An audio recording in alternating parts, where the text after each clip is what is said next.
Hello, everybody, and today we're going to go over the P's of marketing and how you could go ahead and optimize each one because at the end of the day, you want to spend less and make more. So let's get into it. So we're going to be covering the P's, product, placement, promotion, price, and don't forget people. That's going to be the important one. P's of marketing. So the first P is, pricing. Well, how do you go ahead and capitalize on price when it's already set? So let's go ahead and talk about price for a second. When it comes to pricing, you also have to do a competitive analysis. Are there people that are competing in your industry that are selling the same thing, such as Apple and Android? And then is your product better quality? What unique feature does it have or benefit that does it have that sets it apart, right? Apple has a better camera than a lot of Android cameras. If you could take the same pictures, however, the quality of the photo is going to be different depending on the type of equipment used because Android is just software. You could pick up a Motorola phone, it will operate off of Android. However, Apple operates off of something else, and the tech that it uses makes the camera quality a hell of a lot better. So, this is something that you can utilize when leveraging price and trying to describe value. You can also do what's called value stacking, meaning yes, they may sell an iPhone, so on and so forth, and that goes for $1,500. But when you sign up and get the new Android phone, you also get this, and this, but that's only specifically with Android. I'll use T-Mobile, for instance. When you are selling phone services such as T-Mobile, um, you can get things such as Apple TV as a part of your plan, depending on the plan that you get, as well as a year-long subscription of Netflix for free. So it makes the product or the service more valuable in the eyes of the consumer in comparison to someone that's just paying a monthly bill for phone and data. So that's one. Now let's talk about placement, right? Because a lot of people don't even know what this means, right? Oh, well, I threw advertisements out there and things like that, but I didn't know what this whole placement thing is. Well, if you go to a grocery store, and I got this from watching, I forgot who it was, but if you look at some of the cereal boxes, the characters in the cereal box may sometimes, such as I think it's Tricks are for kids with the white rabbit. He's looking down, right? And the reason why he's looking down is because he's not meant to be or designed to look at you, the spectator, the adult, or parent that's buying the cereal. It's meant to look at the children because they're looking up. So the design matters.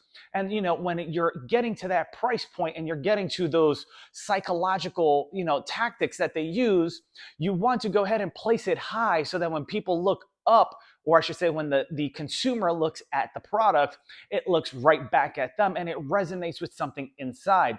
This goes for other things too, such as sales prices, so on and so forth. You never hear, oh yeah, you could get our bottom shelf stuff at discounted rates. That's everywhere. You never hear, though, you get our top shelf stuff at discounted rates, and you have to actually look for those. That's in the fine print or coupons area, right? So these are some things that you can look at. Also, if you're placing advertisements online, such as video, well, where does your consumer or where does your client normally end up? Is it YouTube? Is it social media? Where exactly are they spending their time? Now, if you're creative, you can start a YouTube channel and then create a private group onto your website where people can get exclusive content, taking them off the platform and bringing them much closer to you, such as Patreon, so on and so forth, where people are pretty much designing platforms on a platform for themselves to protect against freedom of speech and things like that, so that they could go ahead and cater to the audience and cater to the people that they are selling to. Which brings me to the next one, people, right? So when it comes to people in marketing, there's a term called demographics and psychographics. Now, demographics would be the age range, what do they do? How much money do they make? What area of town do they live in? What location are they in? This tells you how to market to a specific demographic of people. Now, when you're working on what's called the creative, the images and videos, you want to use something called psychographics. You want to get into their psyche, as they say. So you want to use psychology, as I mentioned before, in placements in order to go ahead and reach the end consumer. So if you are running a SaaS company, for instance, and I'm going to take this from a company I helped out a long, long time ago called Next Move Pro. It was for real estate agents. Now, yes, it was a CRM for real estate agents, but it minimized and mitigated a lot of the things that real estate agents were worried about or complaining about. For instance, a lot of real estate agents at the time when we were working on this project, they were using Excel spreadsheets, post-it notes, and everything else to keep track of everything. They heard of Salesforce, but it was too expensive. They heard of HubSpot, but after a certain amount of emails, and real estate agents send out a lot of emails, it became very costly. This mitigated the whole thing. It was at the right price, at the right place, for the right people. And so therefore, by which a couple years later, they were able to actually exit and sell the company at a profit margin that was pretty decent for the owner. I'm proud of her. She's awesome, and good for her. But these are some of the things you want to take into account when you're dealing with psychographics, because the colors had to match. It had to speak to the end user that was going to be an early adopter, as they say. If you look at the bell curve, right, you have your innovators, your early adopters, your mid adopters, your late adopters, and then your laggards, right? Where you want to be is your early adopters and your mid adopters, along with the innovators. They're going to jump in, but that first half is going to give you the rest. Even when the laggards give up on everything else, they might just end up buying your product anyways, because of the fact that everything's either too expensive, it just works for them, or they just have so many people around them that are using that product that they caved into it. Moving on to the next P, we want to talk about your product.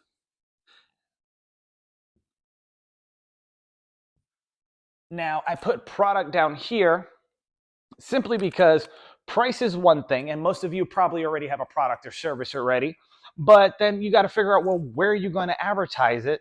Who are you going to advertise it to?